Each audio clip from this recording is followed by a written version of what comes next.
Em pronunciamento de Natal, o presidente Jair Bolsonaro diz que o ano acaba sem denúncia de corrupção envolvendo o governo. O Antônio Maldonado volta ao Morning Show com mais informações.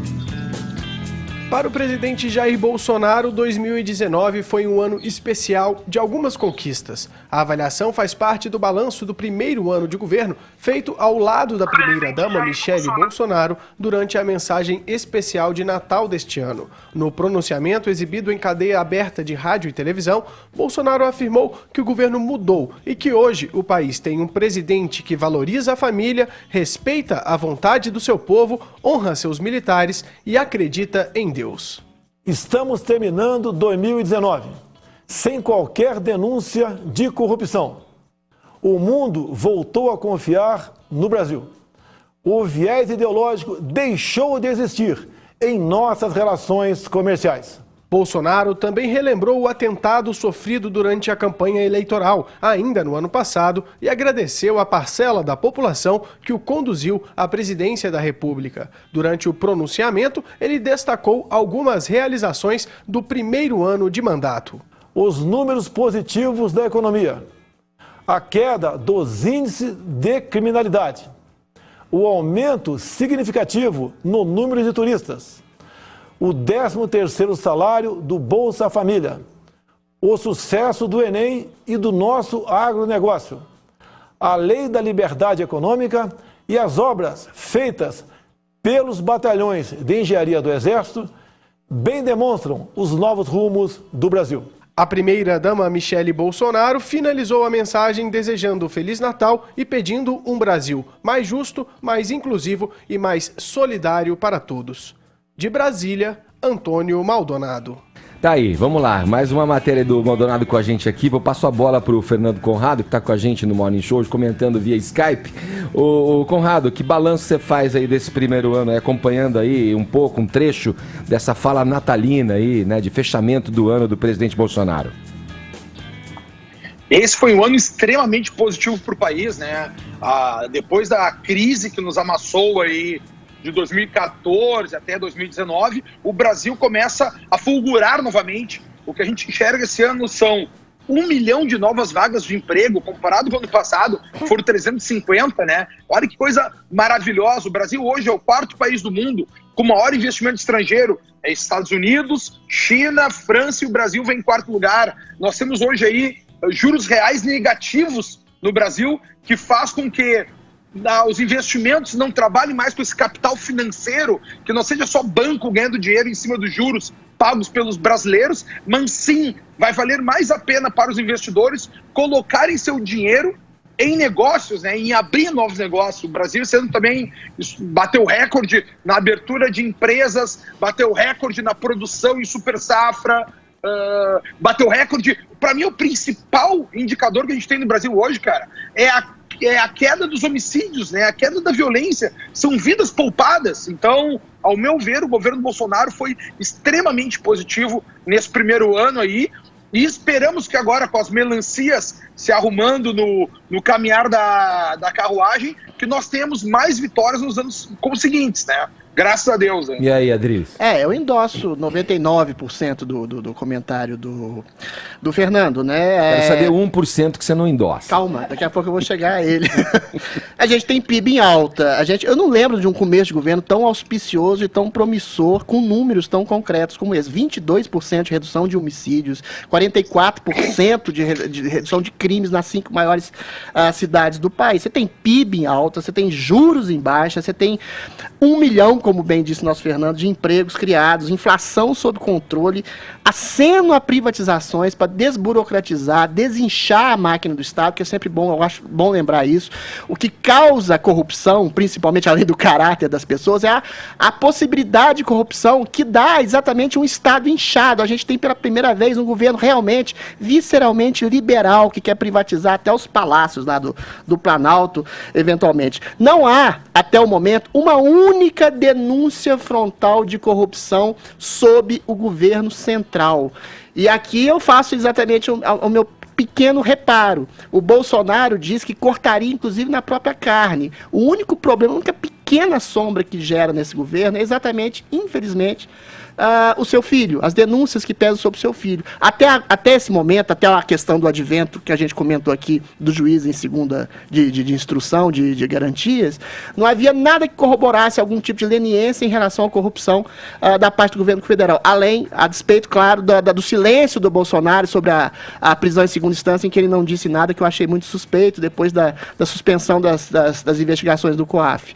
Eventualmente, eu volto a reiterar, não há uma única denúncia de corrupção no governo Bolsonaro, isso é maravilhoso, isso é excepcional. Salles. Mas o Salles também foi um ministro do turismo envolvido em Laranjal do PSL, esse Laranjal do PSL, da qual o Bolsonaro se distanciou e se colocou como repulsa esse tipo de maniqueísmo partidário. Como bem salientou, inclusive, o Zé Maria no comentário atrás, o Bolsonaro poderia muito bem ter melhorado as questões do PSL, comandado o partido com negociatas ou coisas escusas. Ele se colocou para além desse tipo de corrupção. A única coisa que pesa suspeita é a rachadinha do seu filho.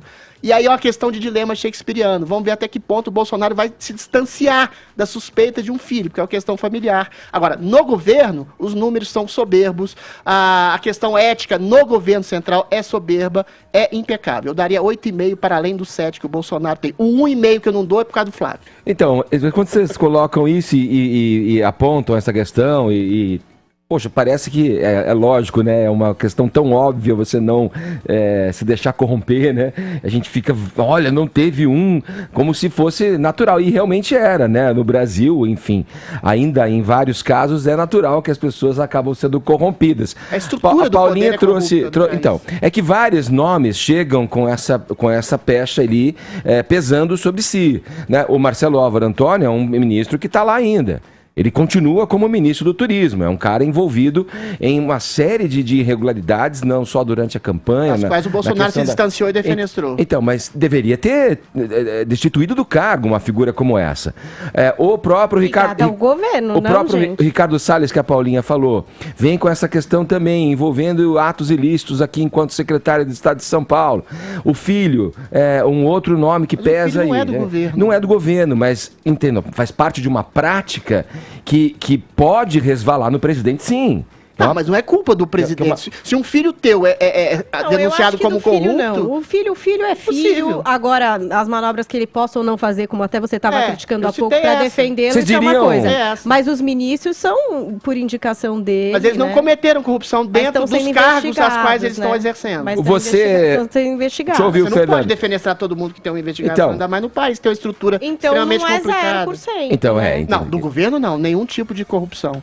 Não, agora, feito durante o governo, não. Mas é um governo que vem impregnado e carregando ali alguma questão relacionada à justiça. A estrutura cultural, partidária e de governo do país é extremamente corrupta. Você fala, é uma obrigação. Mas é uma obrigação. Quando você entra num partido ou no governo, você entra já com medo de ser exatamente corrompido pelo sistema. O que o Bolsonaro está fazendo é romper. Nem sequer negociação de ministros com partidos ele fez. Ele rompeu com toda a estrutura, por exemplo, de um Michel Temer, que fazia todas as concessões a um Congresso espúrio. O Bolsonaro até agora não fez nenhuma. Bom, aí sim, tudo bem, eu sou inclinado a pensar que ele fez esse rompimento porque ele tem um perfil autoritário. Não, perfil autoritário contra a corrupção. Um perfil autoritário? Um perfil autoritário no sentido de fazer valer as suas vontades.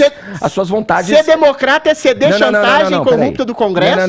Não, pera lá. O que eu quis dizer é o seguinte, ele rompe com um partido muito mais para fazer valer suas vontades íntimas. Não, ele tem é maldade. Pera lá, ele tem várias questões relacionadas a um problema com a impessoalidade do cargo que ele ocupa. Isso ficou patente em várias questões envolvendo o nome do presidente Bolsonaro. Mas a pessoalidade é negociata com o Congresso? Não, ele sai do partido para fundar o partido próprio dele porque ele quer fazer a sua maneira sem depender de ninguém. É uma percepção sua, mas ele não queria comungar com práticas corruptas. E ele vem aí contaminado de um perfil autoritário, sim. Eu quero passar a bola para o Conrado, enquanto a gente comentava aqui. Bom, a gente sempre contrapõe aí. Se fosse o filho do presidente Lula ou filho de algum outro presidente, vocês estariam achando que era de boa também, assim? Olha, tudo bem, não, o Flávio não é ele. Eu já falei do filho.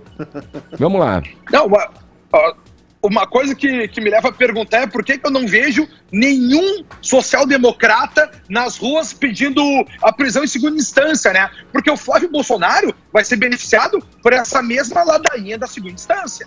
Um outro ponto também que a gente tem que levar em consideração... Bolsonaro não o se Flávio manifestou Bolsonaro também, né? fez a questão das rachadinhas dele e tal.